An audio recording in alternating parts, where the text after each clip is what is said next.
This is open Q&A, so the ball's in your court. Yeah. Rabbi, happy to get you back.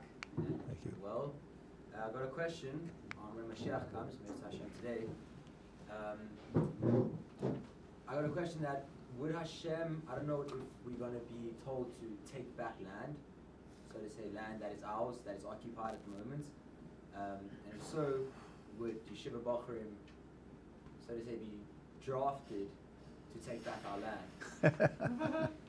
Interesting question. Okay, Mashiach comes. When we take back land, it would be drafted and go and fight. The description of Mashiach is a time when the whole world understands that there's a creator and that he's the God of Israel and that the Jewish people are special. No one will be opposing us. No one will be depriving us. No one will be fighting with us. Hashem. The whole world will be filled with knowledge of Hashem, and will be no need to take anything. It will be something which they will all cooperate in and be happy about. So that's now there are various different descriptions of what the times of the Mashiach will be like, and the Rambam tells us that we don't really know what they mean. So I can't. But this is something which I think is common to all of them. You're welcome. Yeah, what's noch? You got a question? Yeah. I thought that it was supposed to be because of all the war that's going to happen, that people are going to realize that Hashem is, So you have different descriptions. If you think about the Shemona Esrei, the silent prayer, you have 3 blessings of praise, and you have 6 blessings where you make private petitions for you, for your community, for your time. And then there are 6, really 7 more, which are national. They talk about national, and they go up to the final redemption. Now, if you look at the order of the blessings there, you'll see that the very last blessing is coming of Mashiach, the last one, at the end. Not coming back to the land, and not restoring justice, and not rebuilding Yerushalayim. And that's based on the Gemara Megillah. That is one possible scenario where the Mashiach comes at the end. And it's all been done already. There are other possible scenarios. That's why the Rambam in Hilchos Malachim says the descriptions of the Messianic era are based on verses in the Tanakh, some in the Torah and many in the prophets. And the verses are vague and ambiguous and difficult to understand, and the Rambam says we have no oral tradition. And therefore he says we're thrown back on the verses we don't understand, and therefore we don't know exactly how it's going to happen until it happens. And he says furthermore, it's not appropriate to invest time and effort studying these matters because they don't add to awe of Hashem and they don't add to the love of Hashem. Study how to do His will, study how to understand His Torah, and leave that to experience it when it comes. And we find in the Talmud different attitudes towards it. 2 of the Talmudic sages, the Amoraim, said, "Let him come, let the Mashiach come, and let me not see him." Because there is a prediction of a very disastrous war with many casualties, which again, no one is saying it has to happen, but it can happen. It's one of the, and they said, well, they're afraid of the test that will be they'll have to pass in living through those events. The Torah is very realistic about human psychology and human limitations, and being realistic is to recognize that it's a complex phenomenon and has different dimensions. There was a time many years ago when I perused some of psychology, and I think it's fair to say that the popular schools of psychological explanation and therapy each one has some truth in it, and each one makes the mistake of taking the some truth and making it the whole truth. There's not a sufficient appreciation for how complex and subtle the human being is, to the extent that we really don't understand very well what the human being is doing. And if you reduce a human being to a formula, whether it be Freud or whether it be Adler or whether it be Jung or whether it be existentialist therapy, if you reduce it to a formula, it's definitely not correct. It may have part of the truth, but because human beings aren't reducible to a formula like that. Even the one who has 64 different categories of people, and you can mold your picture. Miriam Adahan, who wrote about this, writes carefully and says, I'm not saying the categories are exact. I'm not saying that you push people into the categories. They guide your thinking. They guide your evaluation. But if you see people who straddle two categories or in some other condition, you have to accept it and realize that it's only an aid. It's not really a complete description. Now, I'll just give you an illustration of this. The Gemara says that there are times when it is appropriate to pray that someone should die. Gemara in the Dorim. When is that? When he's got an incurable medical condition and he's in pain. Then, now of course, you can't take this as a general rule. You have to ask a rabbi to think about a particular case. It depends on the details. But there is such a category of people where you would pray that they should die. So my Rebbe Zatzal, who was in personal contact with all the great scholars of the age, when he went to visit them, he always prepared a question, to hear what this great scholar would say. And he went to Rav Shach Zatzal and asked him this question. Rav Shach said the following: when a person is in terminal disease and suffering terrible pain, he's undergoing a test of his emunah, his trust in God and his belief in God. And you're praying that he should be released from that test. And the example in the Gemara is Rabbeinu HaKadosh, the author of the Mishnah, the one whom we call our holy rabbi, Rabbi Yehuda Nossi. He was the one who, when he was terminal and he was in terrible pain, the whole yeshiva was praying that he should be saved, he should live, and his servant, his maidservant, was praying he should die. But because the whole yeshiva was praying, her prayers couldn't compete, so she caused a disturbance which distracted the yeshiva, and then her prayers went through and he died, and the Gemara says she was right and they were wrong. And from that, the Ran says there in the Dorim that there are times when we do pray that someone should die. Now, simplistically you could say, yeah, but isn't all of life about being tested? And when you respond to the test and you pass the test, that's life's biggest success. What do you mean you want to be reserved from the test? Yeah? When you do succeed, it's a great victory and you've accomplished a great deal.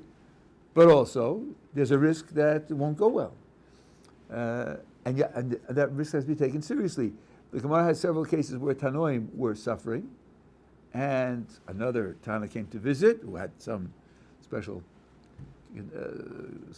merit, and the visitor said, do you want this suffering?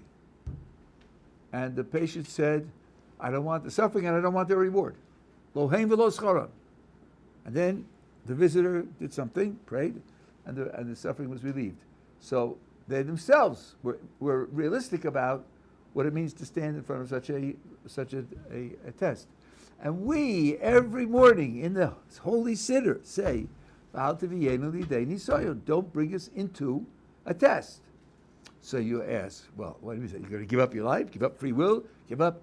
No. One purpose that a test can have is for you to take a certain type of situation seriously, realize how serious it is, and to make an effort to overcome it. What's motivating a person to say to God, please don't test me? He already realizes that the thing is serious, and he realizes that the test may cause him to do something which isn't appropriate, and he's afraid of doing the thing that isn't appropriate. He's already learned that lesson. By the very fact that he's asking not to be tested, it shows that he's learned that lesson. Under those conditions, the Kodesh Baruch Hu could listen to the prayer. So I'm just pointing out that all these things which depend upon the psychology of the people at the time and what kind of effect it will have on them are very subtle, very deep, and that's why you'll have different opinions. And one has to be prepared to spend your time in indecision and doubt, because we're not going to have a clear total picture. Yeah? No. Yeah. So the question, why do bad things happen to good people is probably not the most asked question. It's really frustrating to hear it again and again.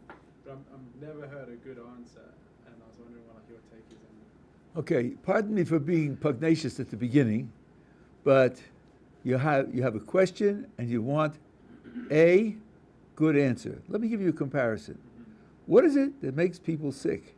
I want to hear a good answer. I think you should reject that question. There are about 24 things that make people sick. You want an answer to what makes people sick? You're not in a position to understand the reality. And why good people suffer? Rav Moshe Chaim Sato in the Way of God in Part 2, Chapters 2 and 3, has about 8 different reasons. And that doesn't exhaust all of them. There are many others as well. So what you really have to understand is an encyclopedia of reasons, and any answer you get is going to be partial. And if you take the ball and run with it, you're going to be in serious trouble. He told me this is why people suffer. No. He told you this is one of 20 reasons why they suffer, and there are another 19, so don't attribute everything to this reason because it's only one of 20. So once you understand that it's a complicated, I can give you a few examples, but I'm worried about someone taking one and saying, oh, this is the reason and therefore, and it's simply not true. One of the reasons that people suffer is that when they transgress, it leaves a mark. Transgression is not only a violation of the law and a violation of God's will, but it leaves a mark on the person's soul. And suffering can be rehabilitation for the soul. Maimonides writes that a person who does tshuva, this is the time of tshuva, no punishment follows. There can't be any punishment. It's a barrier in front of punishment that punishment cannot cross. Still, there are certain types of transgressions where it says, in order to rid yourself of the responsibility, to rid yourself of them, you need tshuva, Yom Kippur, and suffering. So the Rambam says there's no punishment, and the Mishnah says, and he quotes it, that it's going to be suffering. What's that suffering? That suffering is not punishment. That suffering is simply the result of what the person did to himself. That has to be rehabilitated. It's like surgery. The person is foolish enough to go motorcycle racing, and he has a crash, and he has various broken bones, and he says, I realize now, it was foolish, it was dangerous, I shouldn't have done it, I'll never do it again, I'll write articles and I convince people not to do it. So in terms of his attitude towards what he did, his attitude is perfect now. But he has the broken bones. And the broken bones still need surgery, and that's going to be painful. So that's one reason why people suffer. They suffer as rehabilitation from the damage that was done by the transgressions that they committed. That's one reason. Another reason is to alert people that something's wrong that needs attention.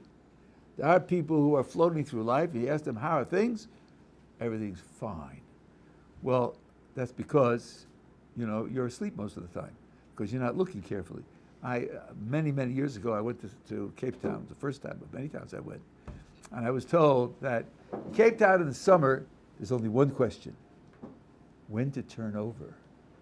Because you're on the beach and you're getting a suntan, and the only question is, when shall I turn over and tan the other side, right? That's all there is to life in Cape Town in the summer. Well,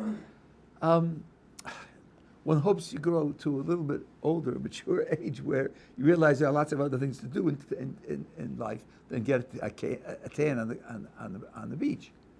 So here, sometimes suffering is to shake a person up, to make him think, where am I? What am I doing? What are my goals? Am I really taking life seriously in the appropriate way? To force him to look again. So that's another thing which is tied to failure. Another thing is that suffering is a way of giving a person an opportunity to develop a certain spiritual consciousness. Suffering forces you to think, well, how am I related to the Creator? And what are my expectations for interacting with the Creator? Now, we have a pair of blessings that we make, as a Mishnah and Brachos. When good things happen, we make either Atov HaMetiv V'Shechayonu, where we praise and thank God for the good thing that happened. When bad things happen, yes, the Mishnah says bad things, and it means bad things. Bad things do happen. There's a different blessing, and that blessing is Dayan Hames. either the judge of truth or the true judge. And the Mishnah is presupposing you can tell which is which, because the Mishnah is practical law. When it's good, make this blessing. When it's bad, make that blessing. Okay, so now the Gemara explains, yes, you make the blessing, and you should make the blessing in joy, similar to the way you make the blessing on good things in joy. Well, the commentators analyze this idea. When something good happens, you're joyful about the thing that happened. And then you thank God for that wonderful thing, which makes you happy. When something bad happens, and it disturbs you, and makes you sad, you're not told to rejoice in the sad thing that happened. The Bach says it's impossible. It's not human to do that. So what does it mean you should make the blessing, Daina Emes, with Simcha? So the Torah and the Shulchan Aruch say the following. They say, when a person is suffering, he has the opportunity to accept the suffering with love. To say, Ribono Shel Olam, I know that you love me. I know you mean this for my good. And I accept it in the spirit of the love that from which it comes. And that is a very great service of God. It's a very great performance, spiritual performance. And the joy comes from the opportunity to have that great spiritual performance. Because mitzvah is what creates simcha. There, you can't have the joy without the suffering. If someone will take away the suffering, then the reason for the joy disappears. It's specifically the way in which I accept the suffering. That's the third reason. Then there's a fourth reason, which I don't know whether everyone agrees to, but the Kabbalists all talk about it, Lutzato in particular. A person is put into this world to create something. In particular, he's put into a life situation where there are challenges, and he's put there to respond to the challenges in the appropriate way, so as to put a certain type of human spiritual success into the historical record. Now let's say his purpose in the world is to perfect the response to poverty. That's what he was put here for. He's going to be poor all of his life. Period. He can pray for money, it's not going to come. Why? Not because he's guilty. He's not guilty of anything. He's totally innocent. Not because God is distant from him. Not at all. On the contrary. He put him here for that purpose. This is the tikkun that he contributes to the perfection of the world. Souls are crafted for a particular type of perfection that needs to be instituted into the world. So that's his place in the world. So this has nothing to do with failure, it has nothing to do with crime, it has nothing to do with sin. It's simply that's the position that he was given in the world. So that's four different reasons. And there are others as well. So it's giving you a variety and reminding you that it's a compound and complex question, and there's a great deal of literature on the subject. Can I ask a follow-up question? Yeah, sure. So, like, in terms of like when a child dies, it's kind of similar to your fourth answer, where like there's the idea that you only live to 120 years, and like if you died prior to that, it was maybe because you completed your mission. So, like, is it like a child, for example, dying at a young age? Is his like death the bad thing that happens to a good person, being his father, and he therefore completed his mission, or like? It can be, but again, not, like, the spirit in which you ask the question is this the answer? And I'm trying to reform your vocabulary as to, is this one of the 16 answers that might be relevant? You're still looking for the answer, and that's a mental set which is it's dangerous. Because when you get an answer, for you it'll be the answer, and then you try to plug every case into that answer, and it won't work. And it can't work because it isn't the answer. So, of course, you didn't tell me whether the child is an adult or a minor. If he's a minor, then his actions can't contribute to the reason why he dies. Like a minor, like why would You mean less than 13 for a boy? Yeah, why would God? Okay, so then there's another reason, which again, how shall I say it? It's certainly part of the Kabbalistic tradition, and the Hasidic world and the Sephardi world and many of the Ashkenazi world accepted. Would everybody agree? Maybe not, but that's reincarnation. That soul was in the world before, went through a whole lifetime, and left behind some baggage that has to be dealt with, and this is a way of dealing with it. So that's it. Now we have 5 reasons, and there are more. So, yeah, who's next? Yeah. I was sent some questions, so I don't know the Oh. background of this question. So maybe you could help us. What is your opinion on the 3 oaths? I've heard you talk about how you disagree with Netruri Karta or Satmar on them, but what do you hold and why? If this can't be done in a question, I'd love it if you did a shiur on the subject. I have not examined. I read the writings of the Satmarova on it many, many years ago. I don't know it in great detail. It would be a great question for Rabbi Brandeis. All the questions are great questions for Rabbi Brandeis. He's phenomenal. But there is the idea that there are 3 oaths that we're supposed to have taken, and the goyim. There are 3 oaths that limit our options of what we can do. And one of them is that we shouldn't take back the land of Israel by force.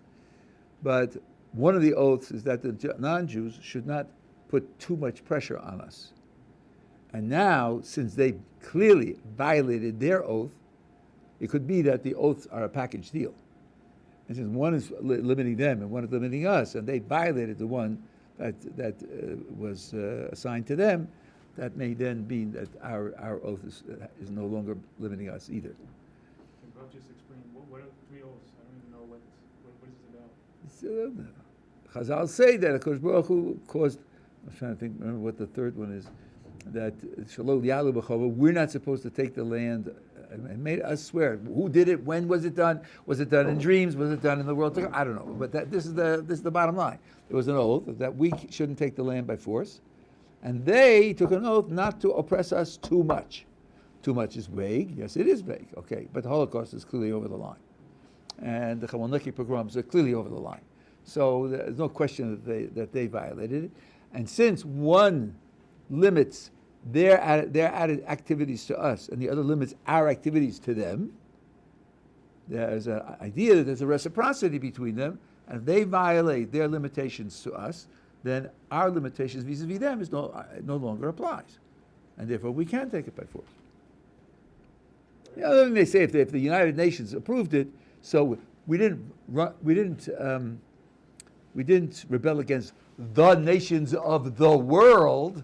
You know, what about Iceland? What about Indonesia? What about Australia? I mean, you know, the fact that the local population is against, that wouldn't be called rebelling against the nations of the world.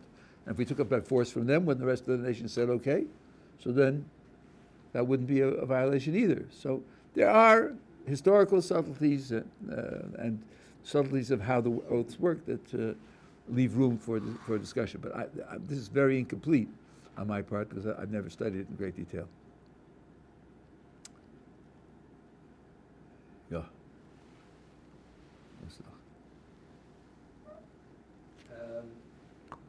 I had an experience the other day of looking at something very colorful, and it really sparked inspiration and something within me. I want to know what the spiritual, so to say, reality of what color is. Well, I don't know if it's color or it's beauty that's moving you. I imagine a patch of color, just that color, with nothing else. Could be a nice color, but I find it hard to believe that would really inspire you. It's a whole scene which has multiple colors and they interact with one another in various ways. Well, the Torah talks about beauty. It says that Rivka was beautiful, and Rachel was beautiful, and Yosef was beautiful, and Esther was beautiful, and these aren't criticisms. It says that Jerusalem is beautiful. Klilas Yofi, the highest beauty. So I heard from Rav Moshe Shapiro, Zechron Livracha, one idea, and that is that beauty is supposed to express a kind of inner reality. And when it does so, the beauty itself is something that's positive. There's a famous verse in Eshes Chayil. Sheker achein v'hevel yofi, false is charm and beauty is empty. Isha yiras Hashem hitishalo, the woman who fears Hashem, who has awe for Hashem, she shall be praised. And the Gaon of Vilna says that the first part of the verse that dismisses charm and beauty is only for a woman who doesn't satisfy the second half of the verse. But if a woman does live on awe for God and fear for God, then her charm and beauty are positive because they express that reality. How charm and beauty express that inner reality? So my Rebbetzin has had a thought about it. I read in one of the things that she wrote. Beauty is marked. Beauty is a tough subject, and there's no agreed upon analysis of it. And aesthetics is a backwater in philosophy where not a lot of great work has been done. So I'm saying simplistic things now, but there's a certain harmony, a certain integration of the elements. Let's say in a beautiful picture, or in a poem, or in a beautiful piece of music, and there are also contrasts. And the contrasts usually get resolved into harmony by the end. And that's a picture of a certain life process. Because life has challenges, and life has failure of understanding, indecision, ambivalence, and then sometimes sparks of inspiration, and then there are resolutions. So these types of beauty can express a kind of life process that has the form and the shape and the dimensions that are very valuable. I want to mention, because when I was in graduate school, I had a professor who did work on aesthetics, and he said, great art is not the same as beautiful art. You can have pictures that express horror, pain, destruction. It'd be very funny to call the picture beautiful, but they express it. And when you look at the picture and you feel the horror in it, that's great art, because it teaches you how to incorporate that feeling. So we mustn't limit the function of art to simply beauty. Take the Tehillim of which David HaMelech edited and wrote many of them. Poetry in general, not all great poetry is happy poetry. Some of it's very sad. Some of it's very bitter. That doesn't mean it's not great. But the happy poetry, the poetry that gives you a nice resolution at the end, that's something which is a vision of life functioning well, life functioning in a way that brings to a gain, to a lift. So I think that beauty is very fundamental. The Mishkan, the tabernacle, had in it very beautiful things. Some of the tapestries were woven in such a way that there was one design on one side and a different design on the other side. Some kind of master weaving. The same threads. And the two sides, they had two different pictures. And then there were certain things that were there that were one-sided. And there were statues. Now, I know, you're not supposed to take these statues. The Torah tells you how to do it. But there are limitations over the so on. Solomon made statues of angels. Golden statues. Put them in the temple that he constructed. There were also big basins of water on the backs of 4 bulls. So even statuary, in certain cases, in certain ways, and the Keruvim, the angels on the cover of the Aron Kodesh, in the Holy of Holies. So art is definitely an element of expression, and has a spiritual source. Those are a few things that I heard from Rabbi Shapiro. Thank you. You're welcome. Can I ask you a halachic question on Lashon HaRa? You can. I'm not really trained in halakha. If I happen to know the answer, I'll tell you. But So, like, if you had to think in your head badly about someone, it wouldn't constitute Lashon HaRa because nobody's hearing it. So, so like can you use that logic when if you like having a conversation and you speak badly about someone but you don't ever say their name, like is that still like Lashon HaRa or? So first of all, Lashon HaRa is not constituted in thought. It's not laws of thinking. There are other reasons why you shouldn't think bad things about people, 100%. That would not be called Lashon HaRa. It's the reason why it's called tongue for speech. Right? Now, doing it anonymously when no one knows who it is, I don't think that counts as Lashon HaRa. Of course, it's very subtle. If he's a member of a category, and the listener comes to think badly of the category, he's a yeshiva student. Where? I'm not telling you. Which yeshiva? I'm not telling you. Aha, but it's a story about a yeshiva student. And there are people who say, yeah, that's yeshiva students. That's what they like. And then that would be Lashon HaRa. Because then you're bringing down the person's appreciation of a whole group of people. I think that would be Lashon HaRa. But where there's no identification whatsoever, I don't think that's... I don't think it would be called Lashon HaRa.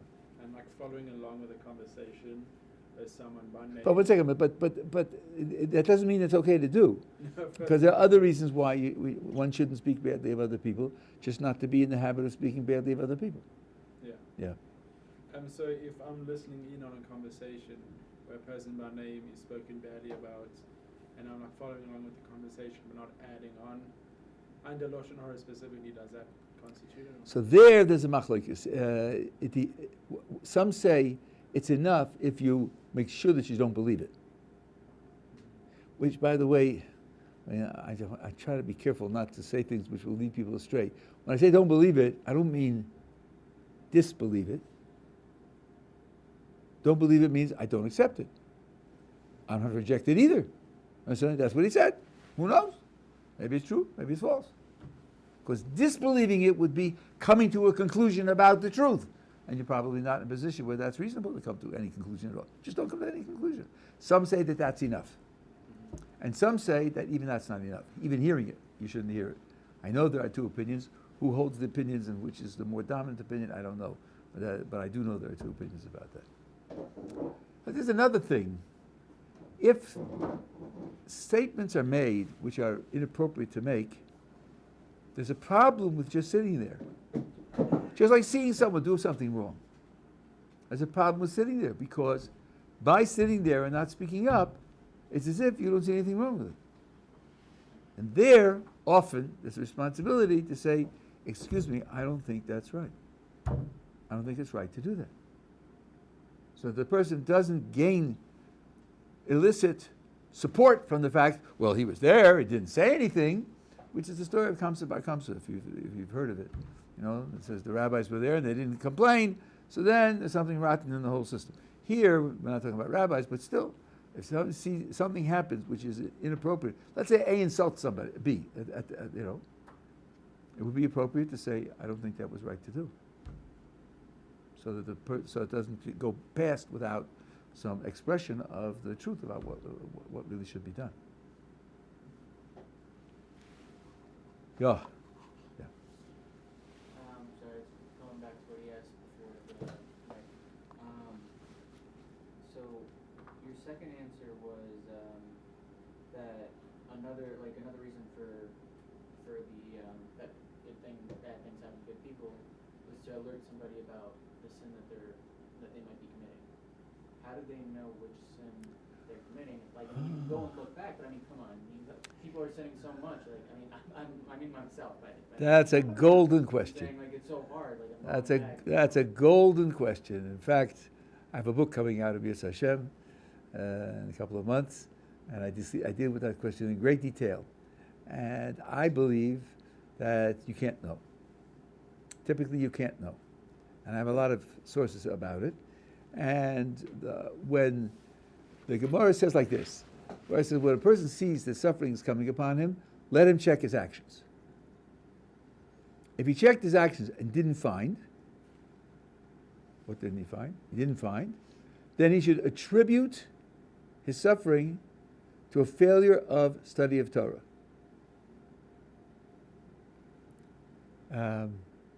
If he didn't find that, then he should know that the suffering is coming from God's love. That's what the Gemara says. Well, that Gemara is very, very difficult to understand. Let's take stage one. See suffering, you should check his actions. Isn't study of Torah one of his actions? That's one of his actions, one of the mitzvos. Checking his actions, surely you should check that. So then it says, well, if you didn't find anything, attribute it to a failure of Torah study. So I guess that means we're not assuming that our ability to check our actions is perfect. Otherwise, we'd say it's not that, something else. No, attribute it to a failure of Torah study.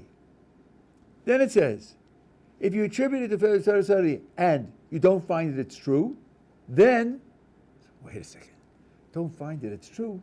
Just a minute. I attributed it blank. I don't know where it is. I don't know what it is. What do you mean? And I investigated and didn't find it. I didn't find it in the first place. What is it talking about? So one of the commentaries explains as follows. Okay, I checked my actions. I didn't find anything. So the Gemara says, attribute it to a failure of Torah study. I didn't find any failure of Torah study, but maybe, if I'm very careful to correct my Torah study and do my Torah study in an ideal way, then if it's a failure of Torah study that's causing the problem, it'll go away. So that I can do without finding it, without finding the failure. Let me explain a little bit some of the background here. You investigate your actions. Some of the things that you did wrong, you didn't know were wrong. You thought they were okay. Why are you being held responsible for them? Because you should have investigated. And you were lazy and irresponsible in not investigating. But the bottom line is, you did it thinking it was okay. How are you going to find out when you investigate? I did X, Y, Z. They're okay. And you keep going. And that's it. And that's there it is. So not always are you able to find it. So here you say, okay, I don't know what I did with Talmud Torah. I forgot because the things that I do and I think are okay, I typically forget them. They don't stay in my mind. But now I'm going to be careful. When can I take off for Talmud Torah? How much time should I give? And what investment should I make? And all the rest. I'm going to do it as ideally as possible. And if I do it as ideally as possible, and I don't find it, then I attribute it to God's love for me. So here's a sixth reason, or a seventh reason already. There's something called Yisurim Shel Ahava, love, suffering that comes from God's love. Now what is that? Well, Rashi says, on the spot, God gives a person suffering to increase his reward in the world to come. And others disagree with Rashi. They say, why shouldn't he eat at both tables? If he's a good person, why must he suffer here in order to get more reward there? Why can't he get reward here and there? Why is it suffering that purchases more reward? So they reject that. The Rambam and the Ramban reject that. They have other explanations. The Rambam rejects the whole statement because the statement of one scholar, and he says it can't be, it's not fit with God's justice. The Ramban says there are certain types of transgressions which are expiated by this type of suffering of love, because Baruch Hu loves you, and it's shogeg, transgressions that were done unintentionally, and they have to be cleansed, otherwise you have trouble in the world to come. And he says you can't cleanse them in Gehenna. He doesn't explain why. This is in Shar HaGamul. He says he doesn't explain why, so this is HaKadosh Baruch Hu's love for the person. So now, here's a case where the person's suffering is a matter of cleansing something that he didn't know about and therefore he couldn't find. So here you see that we're assuming sometimes suffering comes and you're not going to be able to find the right answer to what caused it. And there are many other cases like that as well. So the idea, one explanation is when it says when it's person's suffering, he should check his actions. It's not that he's looking for the cause of the suffering, but he's saying there must be something wrong. I can show that I care about this by trying to improve. without knowing that this is the one that caused it. But Kodesh Baruch Hu is telling me that I'm not ideal, that I have problems. I will try to improve some of my performance so as to show Kodesh Baruch Hu that I care about this. And if you have heard of the concept of Mida Keneged Mida, I have a long discussion of that in the book, and there too, it's very, very difficult to pin down, using that concept, exactly why the suffering comes. So the attitude is that I take responsibility for the suffering, and act it out by improving my performance without claiming to have identified the particular sin that's causing this suffering. Learn to live with ignorance. That's the lesson that I try to give in the book. How long would one, like, having made the changes and, like, living in an improved way, how long would it take before one says, like, okay, that's not working, or like, oh, it's like... Again, your words say, I'm trying to do something to end the suffering. But now, according to the Kabbalists, one of the reasons for suffering is that's what you're put in the world to perfect. So it's not going to work. Nothing will work. Nothing will work because this is what you put in the world to do. So one mustn't think of finding the magic, the magic bullet, the silver bullet that's going to cure it. Maybe it's not something that can be cured. It should be cured. I'm asking more so like in the Gemara that you were talking about. It said like, okay, you should examine your actions, and then if you fail to find anything, then you like improve your Torah study, attributed Torah study, you improve that, and then if the Torah study like doesn't fix the problem, then something else. But like, how long do you know until it hasn't fixed the problem? Oh, I see. Oh, I see what you mean. The second stage. Like you could improve your Torah study and keep improving it, and it's been 2 years. At that point, do you say like, okay, it wasn't the Torah study? I don't know. It's a good question. I don't know how long it would have to be. And you'd have to have some external certification that, as far as can be humanly determined, you're doing a perfect job, which you could have. You could have that. There are people who have had that. So, but I have no way to evaluate that. And this is part and parcel of a whole set of questions about self-knowledge. When should I keep trying to do it this way, and when should I switch my strategy and do it a different way? Sometimes the Kodesh Baruch Hu just wants more effort, and sometimes the decision to use this strategy is the wrong decision. What you need to do is go to people who know the whole Torah and are great spiritual people. The Chafetz Chaim, who died in 1933, was quoted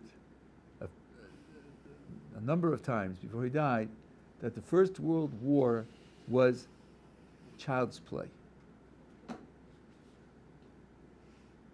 So in round numbers, First World War, about 15 million people died, and in the Second World War, 60 million people died.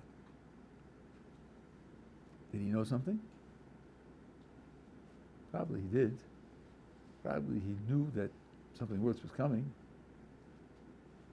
How did he know?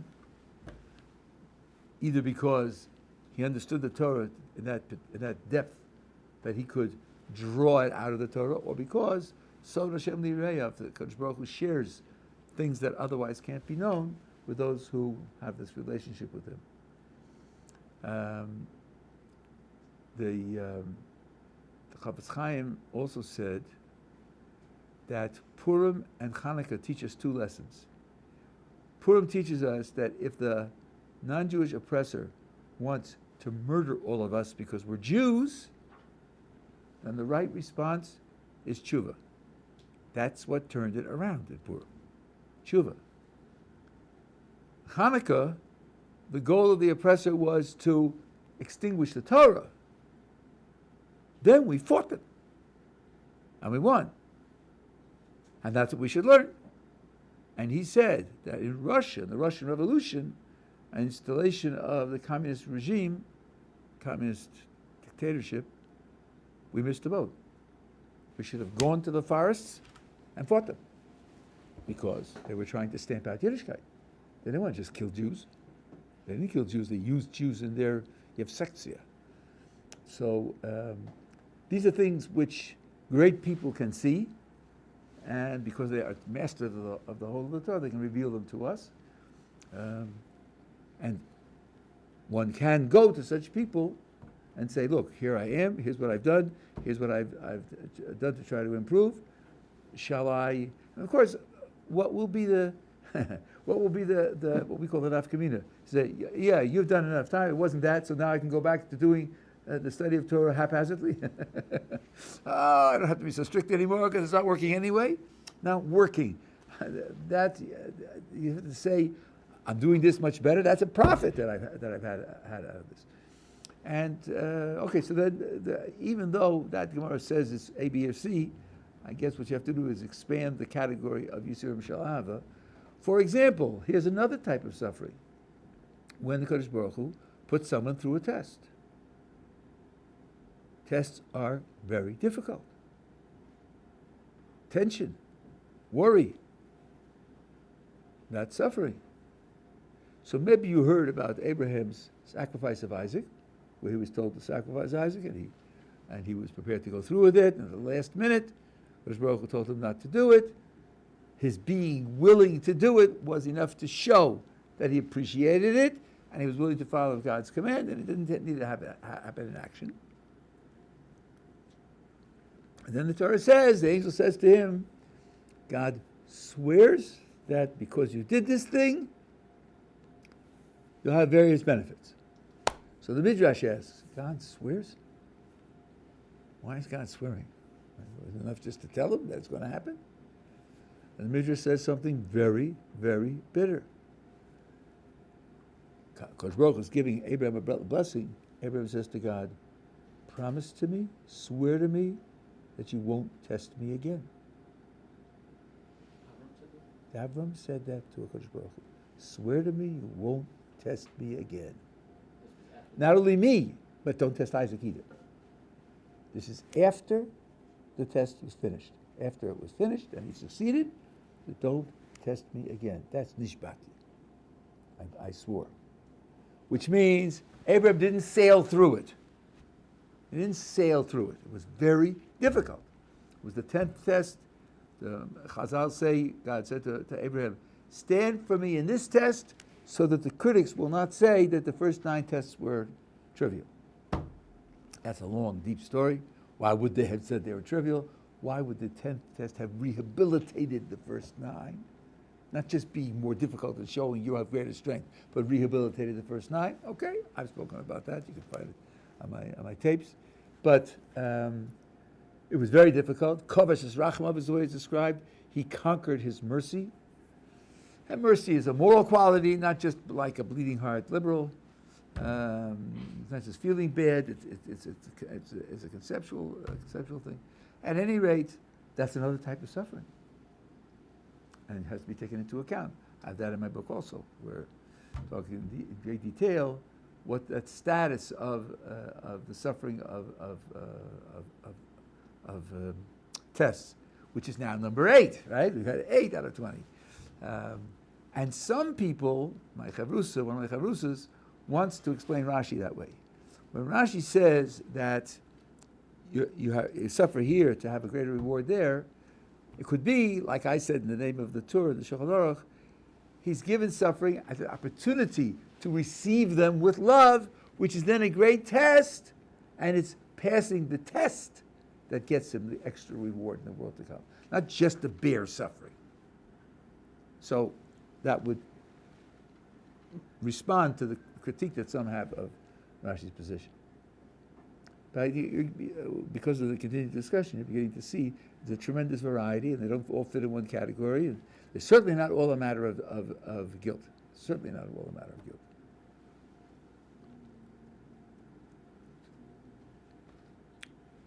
Was noch? Yeah.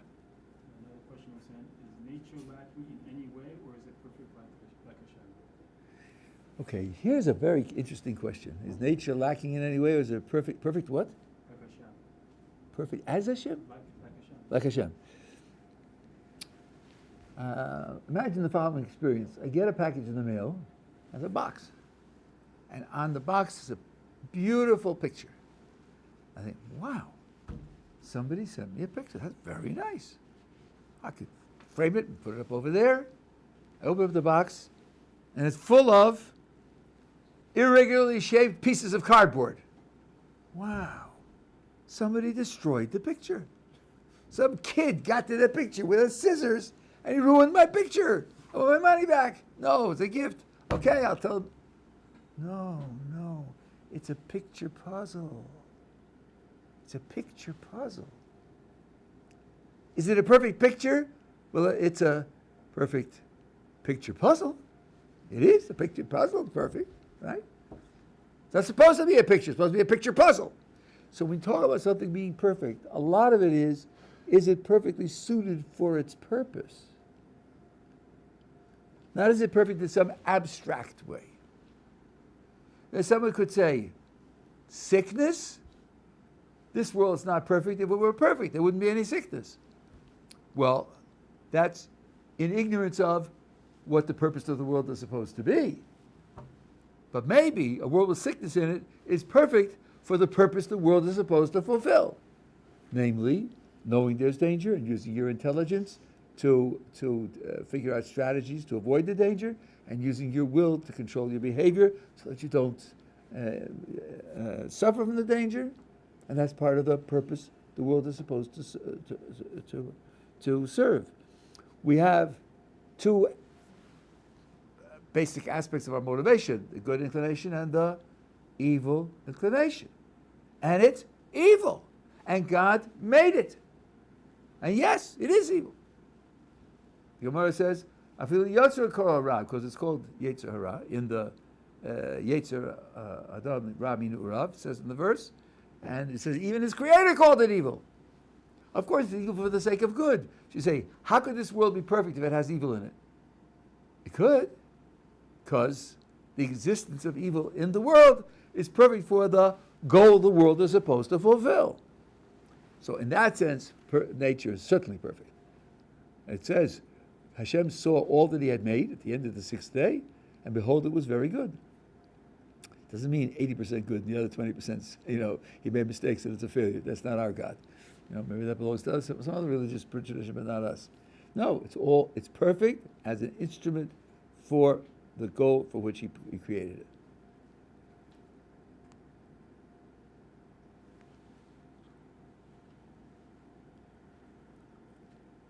It's a little bit like vestigial organs, which is a double lesson. There's supposed to be organs in the body or in the limbs, the way the limbs are arranged, which is suboptimal, because evolution tinkers with the previous design and only makes local changes and local improvements, and it has more offspring that will carry along all the failures, and only has to be good as a whole.